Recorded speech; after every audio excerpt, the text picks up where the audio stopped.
How to remove something from continue watching on Disney Plus. Before that, make sure that you have taken subscription of Disney Plus. Once you check that, now we will move to how to remove something from continue watching on Disney Plus. To remove something from continue watching on Disney Plus, first of all you have to go to the continue watching row on your home page. Find the title you want to remove and then click on it. Then select the remove from continue watching option. It often found by clicking the three dots or setting icon on the title. This will clear the item from the list.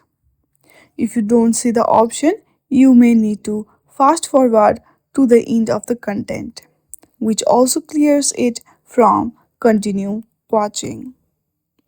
You can follow both of these steps to remove something from continue watching on Disney Plus. I hope you like this video. If you like this video, then please do not forget to like and subscribe to our channel. Thank you for watching.